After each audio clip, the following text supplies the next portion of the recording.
It's a gloomy day for gloomy ruminations. Fortunately, I'm done with the gloomy part. It's actually as far up as it goes. Oh, wrong way. Sit down lower. Yeah, I'm done with the gloomy ruminations, and I'm done with the gloomy stuff, and on to more productive ruminations. Happy New Year. Part of those ruminations do include lower camera angles. Not really, I just was watching some of my videos last night and got tired of the higher angle. And actually, this is less obtrusive regarding my line of sight. So, there's that.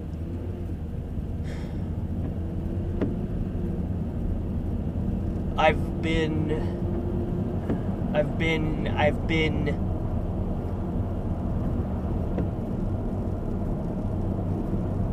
definitely been lost in ruminations for a good 24 hours. A lot of different factors.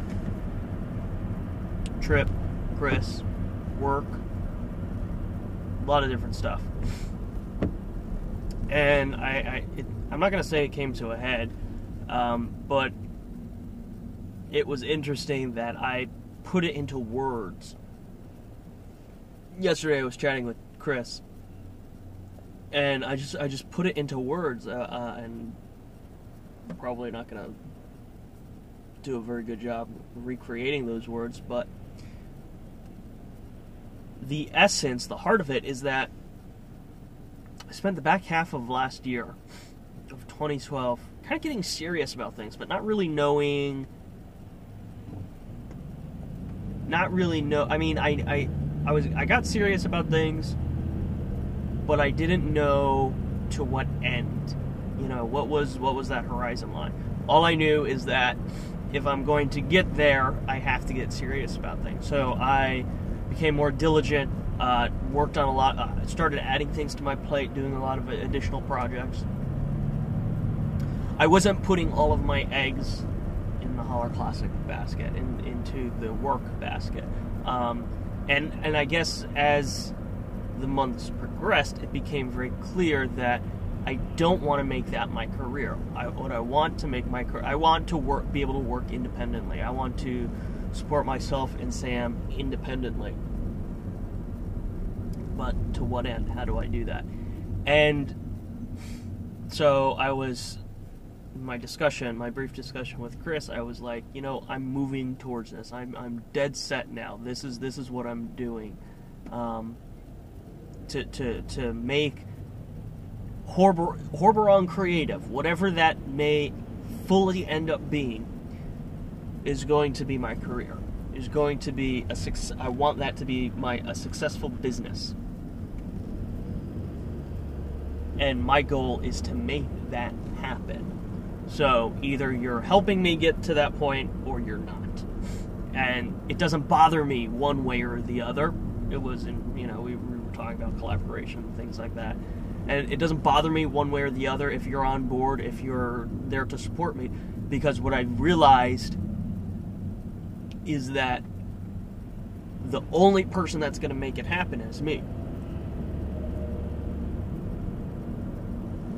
And I have all of the abilities and the skills and the talent to do it myself.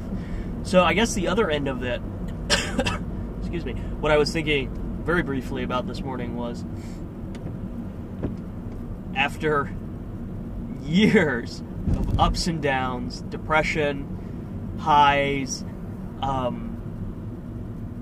creative lows, whatever, everything, take the turn a little bit slower. Please. I'm right back to where I started, but I think I'm smarter and I have a better game plan. And I guess this is the fundamental. I started my Crumbine YouTube channel in 2008, but of course I was on Jordan CG before that back in 06, 07, 06 I think, which was the essential birth of YouTube, right? Anyway, the other thing that was happening yesterday was Tripp was asking for me and one other person for some guidance and some ideas about sketching out the next year of busted stuff, and my initial response was I'm really frustrated because there's not much to talk about when there is no audience. It's hard to plan ahead when there is no audience. And that really kind of just drove home this thing that's been bothering the old noodle for a long time now, is that I'm working with these other people in a producer sense, and I'm giving them notes and I'm giving them direction. And I feel like part of me feels like, well, yes, I know how to craft a good video. I know how to, I know the tricks to engage an audience. But part of me goes, well, why isn't my YouTube channel any kind of successful? Why haven't I made that work yet? And what I'm kind of embracing right now is that it's time to fix that. It's time. I do have the answers. I do have the concepts.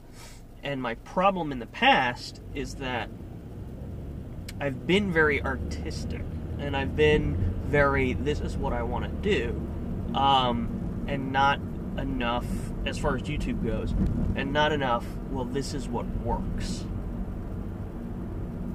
But what's interesting, and I apologize if this is if this has all been a little across the board and kind of vague-ish, but hey, it's Possibly Jordan, and if you'll note on my channel page for this channel, I changed my description. I shoot vlogs, long ones, usually in the car.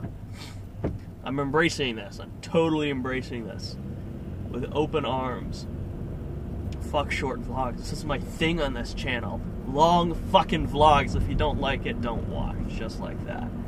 But on my other channel, on Crumbine, for Horror Creative, there's a balance that has to be struck because I want Horror Creative to be successful, and the balance is, the artistic things that I want to do, the creative things that I want to do, versus things that work.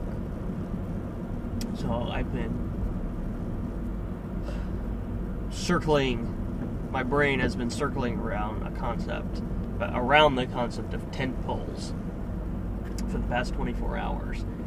And it harkens back to that original business plan I wrote for Horror Studios, and how it called for a big production in the summer, a feature film. And it's a very solid concept. It's a very legitimate concept. I can't point out, because I'm not an actor. I'm a YouTuber in a very narrow sense, so I can't say, oh, this is how this guy did over here. I mean, we know Sexy Phil did weird marketing stuff and really gamed the system, but the basic idea of a tent pole would be the one thing that I genuinely have that works independently is touching gadgets, technology on YouTube. It's great. You do it if you can do it well. You've got something. If you can do it well and it's relevant, you've got something. It works.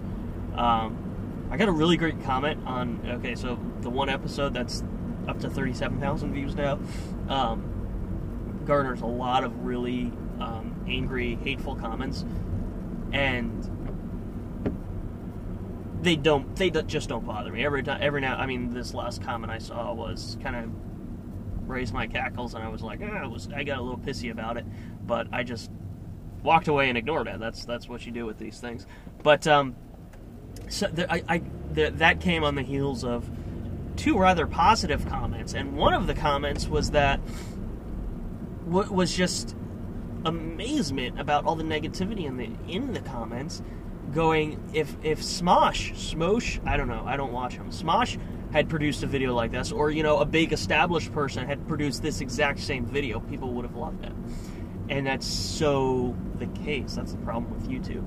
So,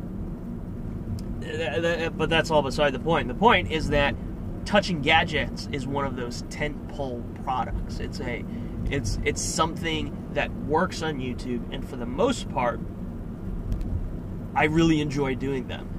This last one, the iPad Nano, I personally think is a brilliant video. It's really extremely well done. My problem with it is that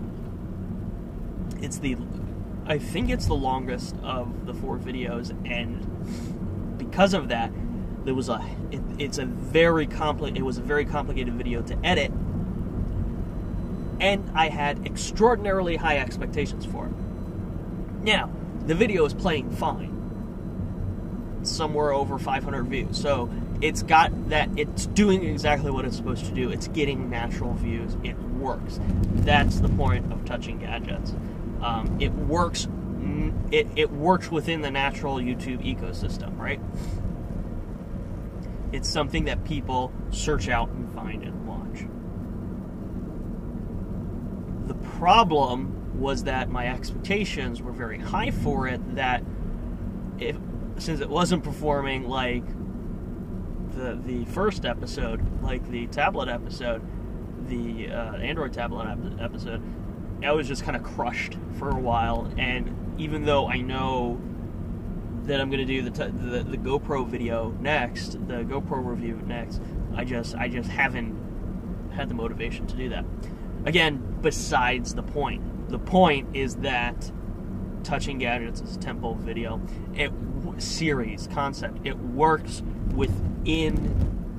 naturally within the structure of YouTube. So that's what I'm thinking about. I'm thinking about total development producer sense. What do I have? What can I do that works within that natural ecosystem? Acts as a tentpole. Because I do get subscribers. I get subscribers out of... I get subscribers and views that trickle down, you know, from Touching Gadgets. So what can I do to grow that concept and apply that tentpole concept to everything else I do? Touching Gadgets pays me money. It's right now the only consistent. It's among the very few consistent things on YouTube, on my YouTube, that pays me money. Not a lot of money, but it's there. So logic dictates, if I grow that in a production sense, in a development sense, you know, develop it into something more robust, it will naturally continue to pay me money and grow that audience and make everything associated with it more substantial, more established, more powerful. So, of course, I'm thinking about caffeine. I'm thinking about caffeine in the sense of, you know, one of the primary concepts behind it, you know, it's going to be an hour, or it's going to be a 75-minute video that gets posted. 75-minute video that's posted. And when it is, here's the experience. You as a viewer, if you sit down and watch it, and you're invested, and you actually watch it straight, and you watch it straight through the end, because it's a movie, hour and 15-minute movie. By the end, during the credits it says buy Jordan's books on horbarong.com. See more videos, shorter videos at youtube.com/chromebite. So I'm actually taking into account that it's going to be viewed and seen by people outside of the channel, outside of the subscribers. This is the subscriber base. So there's a couple of things going for caffeine. One is that I really believe it is totally unique. No one has done this, at least not at the scale that I'm doing it, and it's totally independent. You know, it's one person doing it. The other thing is, it's actually been talked up. Like, Sam talks it up to random people, and like, oh, my husband is making the movie all by himself. He's making a feature-length movie where he plays all the characters and all this. So there's already a natural curiosity out there. So I think when this thing debuts, there's going to be a lot of curiosity. The fact that it is genuinely original in concept. I think it's going to get a natural set of views. So that's going to be that native, natural tentpole experience. And when you watch that, when you've invested all that time in it, I would hope that there's a natural curiosity. You've invested over an hour of your life watching this movie, and if you get to the end, obviously you enjoyed it at some level. So you go, okay, well, what else does he have for me? Right? That should be how it works. You know, I do that with movies and television. You watch something, you go on IMDb, you look at what else this person does. David E. Kelly is a great example. I'll sit and watch all of Ally McBeal. Never had seen that before, so I watched all of that and was like, all right, what's next? What else does this guy have for me? You know, there's that more. This is the tentpole product that really can introduce people in a grand way to Crumbine in my writing. So theoretically, there should be a grand trickle effect, a grand tentpole effect, a grand halo effect, whatever you want to call it. So there's that, and the more I've thought about that, the more I realize it does go right back to that business plan I wrote years ago that called for the annual feature production. But back then I'm thinking, oh, there's a lot of shit that's got to get done, and all these moving parts and all these people that need to be involved in the budget. And I find myself at the start of this year, the feature film's almost done, but beyond that, I've got webcams, Crumbine's Brain, Little Zombies. I've got all this content that's already in existence, waiting to be rediscovered. I've got books, Zaphod Zombie, Religiously Roasted, The Explorers of the Unknown duo, Bork 9. I've got all these books that are in place, that are good quality content, ready for an audience. I have all of the pieces of this business plan, aside from the excessive marketing. I have all the creative content pieces in place that just require one good tentpole product to kind of like, boom, put it all out there and grab people's attention. I'm hopeful, obviously, that Caffeine can be that product. But if not, and at any rate, it's still a month, maybe even 2 months away. I could be totally wrong. It could be weeks away, depending on how long it takes to finish these last few details, which are very complicated details to work on. I'm still trying to use that producer mentality to go back to other things that I do. And, for example, webcams is a really great concept, but it's not the right concept. So my question is, how do I turn it into that tentpole product? The same thing with Crumbine's Brain. That's what I was thinking about this morning. Crumbine's Brain is very simple to do because it's just me, fun to do, but it doesn't work as a hallmark tentpole product. What can I do to fix it? And I think that one's actually pretty easy. You know, just like touching gadgets, technology, videos on the internet. Boom, do it well, there you go. Well, I have to find, maybe it's a little bit of technology, but something more topical that people search for, that people like to engage in. Something more topical, and inject that into Crumbine's Brain. You know, and that goes to, just like webcams, finding a sharper premise, a more palatable premise. So I'm working on those things and trying to put together a stronger game plan. At the same time, I know that I don't want to overwhelm myself. So as I'm thinking about this, I'm thinking about, okay, like touching gadgets, my goal should be one video a month. That's it. because I know how much work that involves, and I don't want to burn myself out. So I'm going to probably incorporate a smarter schedule, smarter content that works within the YouTube environment. And then there's always Possibly Jordan right here, where I can just talk for 20, 30 minutes at a time and not give a fuck about anything else. Stay tuned, stay creative. Last note, if you came this far, go to horbarung.com. On the nav bar, there's a new section called Horbarung Religion.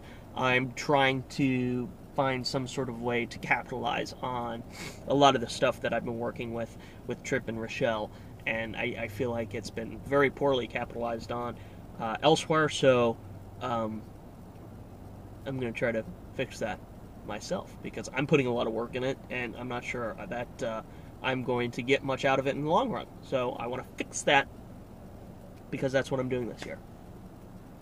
So go over to horbarung.com, look for Horbarung Religion. It's more than just the Trip and Rochelle stuff. There's also Crumbanism, which is, you know, what it is. Go over there, check it out, let me know what you think. Stay tuned, stay creative.